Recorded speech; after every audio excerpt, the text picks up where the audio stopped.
Hey guys, M2 Collector here with another figure review. Next up is the Hasbro G.I. Joe Classified Series number 76 Cobra Range Viper. This is a Walmart exclusive. I did not get mine from Walmart. I know Walmart shenanigans are happening when it comes to the pre-orders. Price going down to zero, going back up, or getting canceled, or whatever the hell is going on. I didn't like what was going on. I didn't want to take a chance. I got mine from Return of the Star Wars Nerd on Instagram. I'll have a link in the video description below. But he is based in Taiwan. He sells Star Wars figures, G.I. Joe figures, Marvel Legends figures. But Taiwan, gets stuff quite early, and then the exclusivity of things, doesn't really play a factor in some international markets. So, like Taiwan, for instance. So I got mine. Crazy shipping fast, like really good shipping rate. It was like 72 something for some change for the Range Viper and for Big Ben, which is also the other Walmart exclusive that dropped at the same time. So $72 shipped international. I think that's an extremely reasonable price, and I was very happy to pay it. And it arrived registered mail, so you don't get tracking from Taiwan with registered mail. But he said he shipped it out like on a Saturday, and I got it on Friday while I was at Comic-Con. That's pretty damn fast if you ask me. So I'm very, very happy with the way it came out, and very excited for the Range Viper, because this guy is a beast with insane accessories and everything like that. So looking at the cutout, the holder, that you could see the artwork for Range Viper there. We get the footlocker, which is number 76 there. No big deal. We have the box here. You could see the loadout of everything he has up in the corner, and it's insane. We got the Range Viper there, all posed out, looking pretty crazy. Cobra Range Viper. You can see number 76. We got that artwork there, just looking menacing. We have the QR code there that doesn't really go anywhere. I don't think it goes to like the Hasbro site or something, but it doesn't really work out. And then here we have the Range Viper, and you can see kind of some of the details. I will say that the head sculpt, as good as it is, I was a little disappointed because it's kind of a flat blue and flat gray in there. I thought it was going to have a little bit of shine to it, but it doesn't, which is okay because it doesn't look bad. It's just, I don't know what I was expecting, but it's still pretty damn badass and pretty awesome. So we're going to go ahead and take a closer look at that. Look at all these insane accessories, because these things are all like crazy in here. So pretty nuts. Let's go ahead and zoom in. Okay, so here is an up close look at the Range Viper. So looking at that helmet is pretty nuts, pretty insane. You could see though in the kind of the brain pattern, it's just a flat gray. Nothing really going on there. Whereas the 3D renders, it makes it look like there's a little bit of a shine. So that's why it's just kind of threw me off. It's not bad by any means. But I just thought there was going to be a little bit of a metallic blue to the helmet as well, the skull face, and there's not, but that's okay, because look how awesome it still looks. Really, really nice. Looking at the rest of the figure, as you can see there, we are pinless. We got the vest, we got some color going on in there. We got the Cobra logo there on the left shoulder. We got a couple of pegs, and there's a peg on the back of the head, and I'll show you what that's for here soon. We get a type of watch there on his wrists. We got some pouches, blue pouches there, gray for the knee pads. Got a holster there, and then gray boots. So there we go.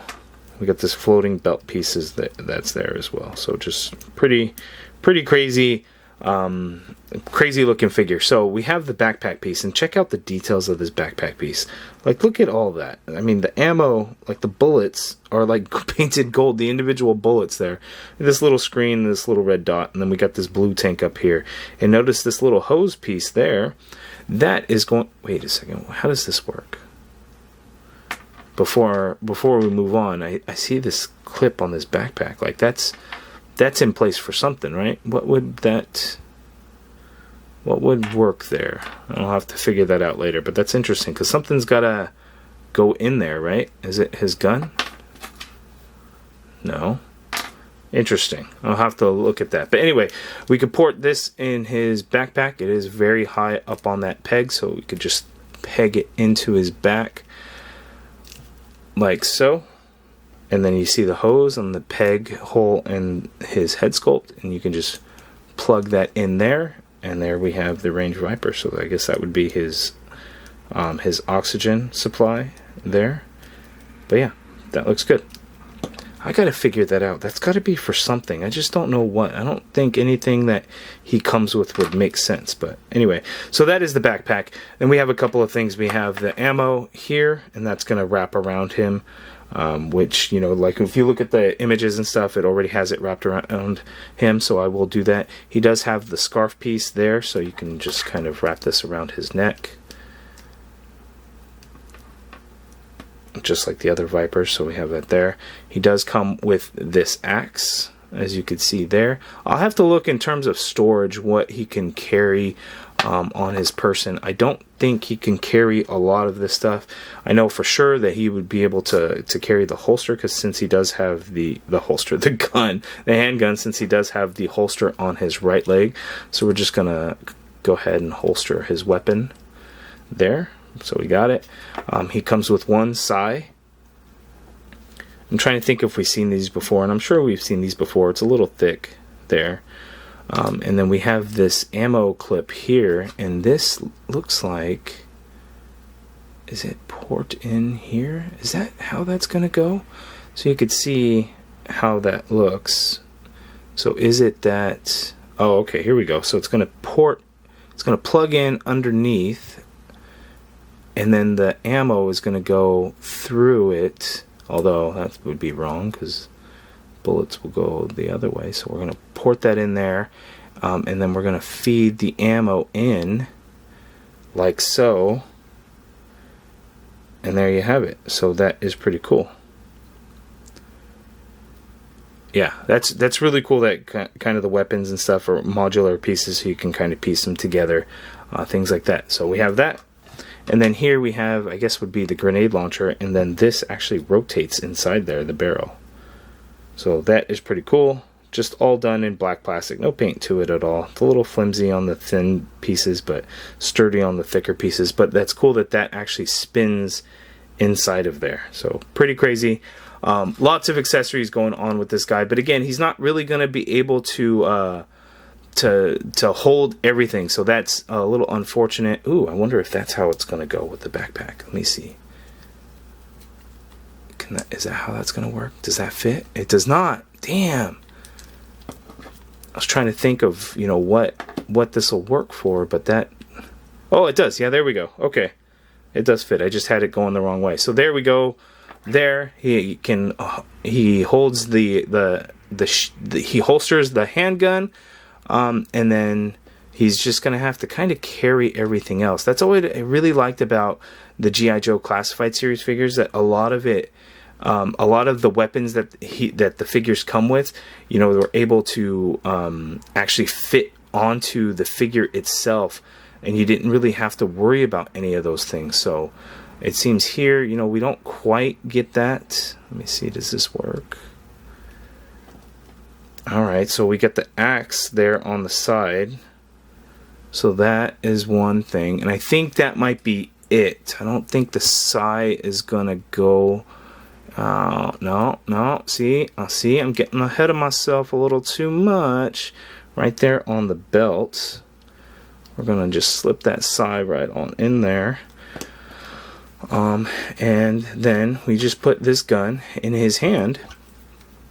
And he has storage and can hold every single weapon on the figure itself. And now I haven't gotten this on there, but that is really cool that we can get every piece of accessory that the Range Viper comes with can go onto the figure somehow. So I will get that put on there and we will have it completed. Okay, so there we go. All accessories actually on the figure and everything, and that came out great. The backpack, if anything though, it's a little stiff to try and fit in there, and I'm a little worried about over time, you know, what's going to happen to that backpack peg.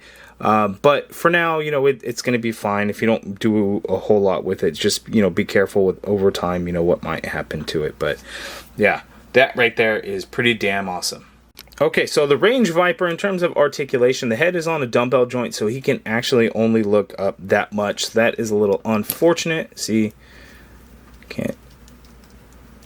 And the head, it sits pretty far down on the neck. I think it's normal looking. but it just doesn't allow for any upward looking motion. He can't look down very good though, so that is good. You get a full rotation in there, and you get some crazy pivot going on in there as well. The neck piece is a separate piece, so you can do there's just some backwards forward motion on that neck, not a whole lot of motion. As you can see, you can kind of move it around, but once you get the head sculpt on there, it's not as easy to kind of move around as you would hope. So the arm can go straight on out like so. You get a full rotation in there. There is the butterfly joint, so you can get the arm to go back quite a bit. Look at that. How a butterfly joint should work. And then coming forward though, I want to be honest with you guys, isn't a whole lot, so you're not really going to get any good crossbody going on in there. We got the upper bicep swivel in there, as you can see. Double jointed pinless elbow gives you that much bend there at the elbow. Wrist swivel, and they do hinge, so vertical hinge on these trigger finger hands, or at least the left has the vertical hinge. The right actually has the standard horizontal hinge on there, so it's funny that we wouldn't get both vertical hinges there, unfortunately. There is an ab crunch on this guy, but he's got a rubber vest overlay, so you know, working that ab crunch is a little bit difficult, but you can get him to lean back somewhat on there. And then coming forward a little bit on there, so even though it's on there, you can get some movement out of there. The waist is a ball joint, so you can actually tilt to his left there at the waist, tilt to his right there at the waist, and then, you know, getting, if you want to push it and bend him back all the way, you can get there. If you want to come forward, push it all the way, you can get him to do that much. You do get a swivel at that ball jointed waist as well. The legs do have the drop down hips, as you can see there, so you can get the figure to do the splits that much, that far apart. You can kick forward extremely high there, which is great. Doesn't really go back a whole lot. You get an upper thigh cut in there, double jointed pinless knee, so that much bend there at the knee. And then you get a swivel at the boot there. Foot hinges down all the way. A little bit of hinge up, ankle pivot, peg holes at the bottom of the feet. So G.I. Joe is absolutely killing it. Hopefully you guys watched my live stream at San Diego Comic-Con. The G.I. Joe collectors are definitely some of the best collectors out there, as they were sending in super chats on the live stream to show their appreciation, and I really appreciate it, guys. So thank you for everyone that tuned in and sent super chats. You guys were awesome. I really appreciate it. And here I wanted to show you guys the Range Viper, as I don't really review G.I. Joe figures too often anymore. I would like to continue, and then this one I just absolutely had to, because this figure is just insane. It's going to be one of my top figures. It doesn't beat out Torpedo, which is my figure of the year hands down, but this is definitely an amazing release, and I think it's going to be one that you guys are going to be very excited to get. It sucks that it is a Walmart exclusive. Hopefully everyone will get their pre-order. Hopefully nothing goes wrong with those orders. My order is currently still showing at $0 for the two that I pre-ordered. But who knows what's going to happen. Hopefully it all works out. But you guys let me know down in the comments below, what do you think of the Range Viper figure? And then what do you think is going to happen with your order? I'm curious. Let me know in the comments below. If you guys like this video, please do me a favor and hit that thumbs up button. Subscribe if you haven't already done so. Hit that join button and become a channel member. Be a part of the MCU Collective. I truly appreciate the support. And as always, thank you for watching.